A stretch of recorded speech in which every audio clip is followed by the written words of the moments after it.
the episodes of genocide and annihilation that we see.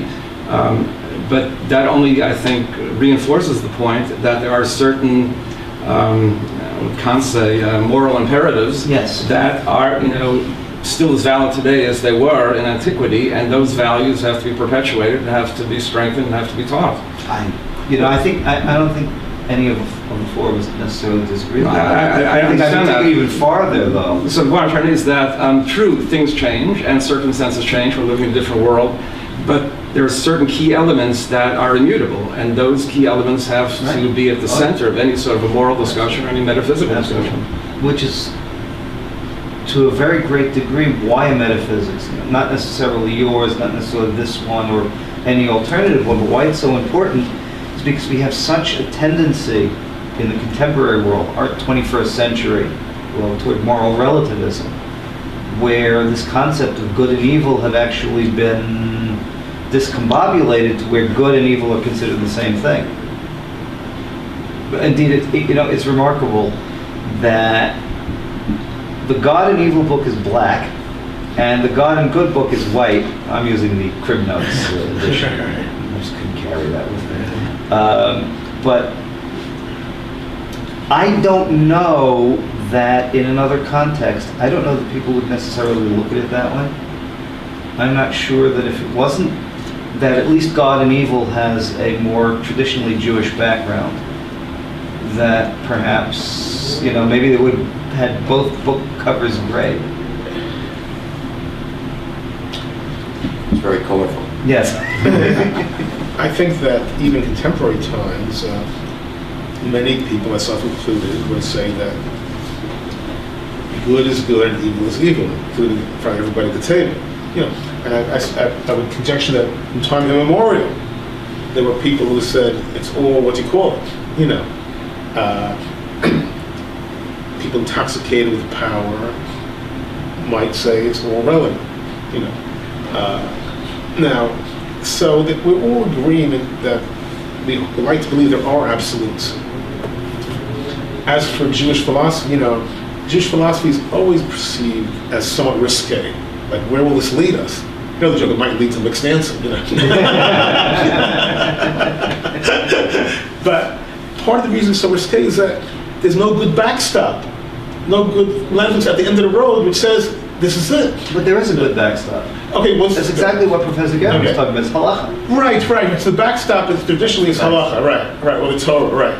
Fine, but that works for some people, it doesn't work for other people. And it works for the Jews maybe better than non-Jews.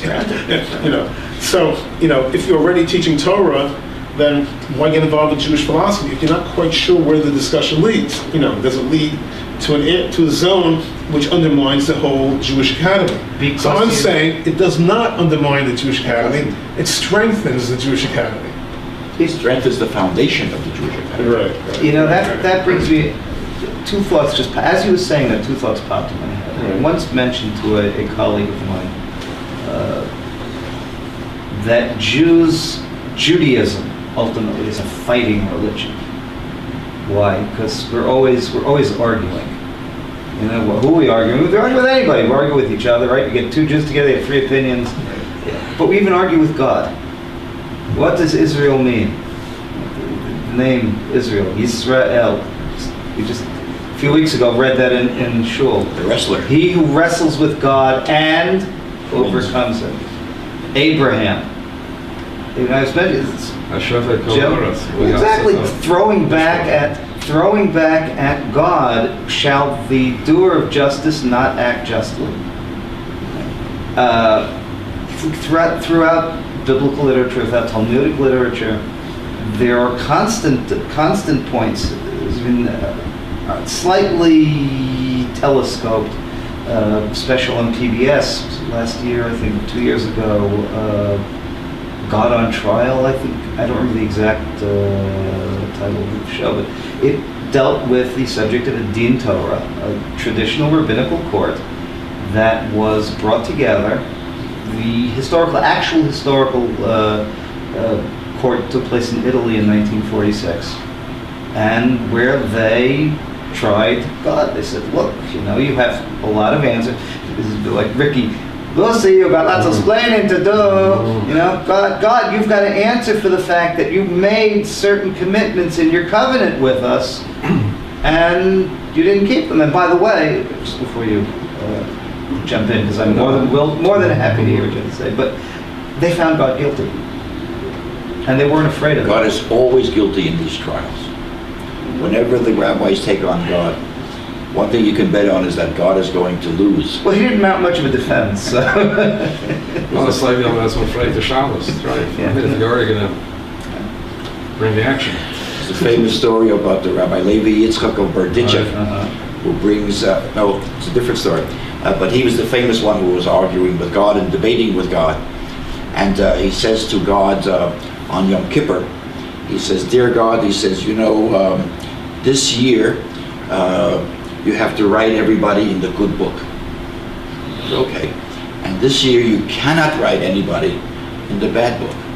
He says, "Why not?" He says, "Because this year Yom Kippur is on Shabbos and you can't write on Shabbos." So God says, "So how could I write them in the good book?" He says, "To save a life." Because God always loses. But the point is, and you make the point, true, the whole notion of the argumentation, the shakta v'tari and back, but it's all elu ve'elu divrei Elokim chayim. There has to be some structure in which to place the argument, and you can only go so far with it. No, but then the backdrop always has to be halakha. Look, that was the scandal of the 18th century, was the antinomian, anti-halachic tendencies within Hasidism that shocked the rabbinic world, you know. But on the other hand, maybe the Hasidic movement had an idea, you know, this idea of hitlavut, of hislavus, yidvet Hashem b'simcha, you know, was missing this joy, this enthusiasm, this just giving yourself over at some point to the spiritual side. It didn't deny normative Judaism. There was a question about it. Well, yeah, I mean, we'll go and thought about it. It's not right. Yeah, I mean, but today it no longer applies. No, it doesn't. Right. Yeah. But they were, you know, not necessarily actions, but tendencies. You don't daven. No, the Golem was not happening. You don't daven at any particular time. You daven when the internal thing tells you. You know, your spirit says, "Okay, now I'm going to daven shacharit," even if it's 3 o'clock in the afternoon. It was never completely antinomian, obviously. It wasn't. By antinomian, you mean anti-halacha, anti-observance of normative Jewish law. Right. I think soon we'll sort of wrap up with sort of parting shots. Maybe go around the table once or twice. Sort of parting shots or perspective on discussion or on the works. Who would like to start parting shot? We can always wrap around a second time for a parting shot on top of the parting shot. I would like to deal with totality, of dealing with the entire question, dealing with the entire answer, putting all the cards on the table, and dealing with it from a human perspective, from a divine perspective, from a historical perspective, and hoping that this metaphysics is the groundwork which is presenting a good divine pattern for human beings to follow, for Jews to follow, for non-Jews to follow. And if there's a good theology, it applies to everyone. It should not be so, you know, narrow and denominational. Right. And I think that you're certainly on the track of producing that. Is there anything you like about the books? Actually, I would fall that category. I really like the notion of quest for potential, Right. but maybe separated out from you know, the tie that you have with God and trying to draw an analogy. I found that a bit unsettling, but certainly the concept, 100%. I mean, we used to think in the Age of Enlightenment, I guess, that people were evolving in a positive way, moving towards a greater potential and so on. It didn't turn out that way. But you know, certainly there has to be some sort of goal, which I believe goal has to be based on certain morals, principles, in the case of Judaism, certain halachic standards and so on. I guess it could be universalized, but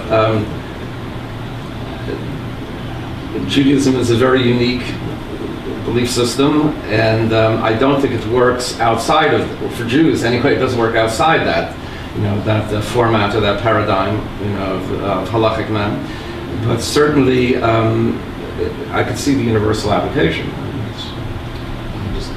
I would respond only in one point to what you said, Dr. Garrin. That is, perhaps we have to modify our view of this process of higher, further, etc., and state, the higher the fall, or the higher the accomplishment, the bigger the fall when you do have a fall, when there is a collapse. I also would like, just as I was rereading, I read God and Evil for purposes of full disclosure when it first came out in 1988, and I actually wrote a review which has to have been, by all accounts, the most vacuous book review ever written, because I didn't understand a lot of what you were saying at the time, and I was hurried, harried, and fetchetted, as they say, which I still am. I'm a lot older now than I was then, and maybe a little wiser. One thing that, as I was rereading, came to me was the famous saying, Lo alecha halacha ligmor, v'lo ata ben korin li pater mimena. You can't necessarily finish the answer, but you can't, on the same time, you're not permitted to stop trying. You have to keep, that's the nature of man, is that we are curious and we want to find out, we want to understand, we want to know. This is exactly the quest for potential that you're talking about. And I think in that respect, you're right on the money. Whether the metaphysics is good or not, I'm not sufficiently... Time will tell. Right, I'm not sufficiently educated to be able to say for sure. 100%, that's the nature of man. Should I lean on you for a parting shot, on top of a parting shot? No, you can have the point.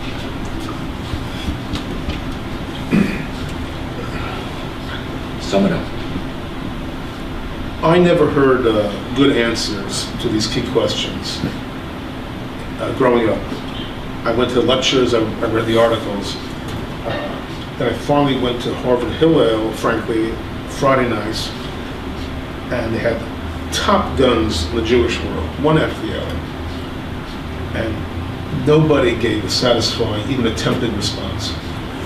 So, Summa Metaphysica may be right and may be wrong, but it presents what I feel to be as a very powerful, viable option. And yes, time will tell where it stands. I want to thank this distinguished panel for joining us today, this afternoon, and we'll take it to the next step. Thank you for coming. Yeah. Good afternoon.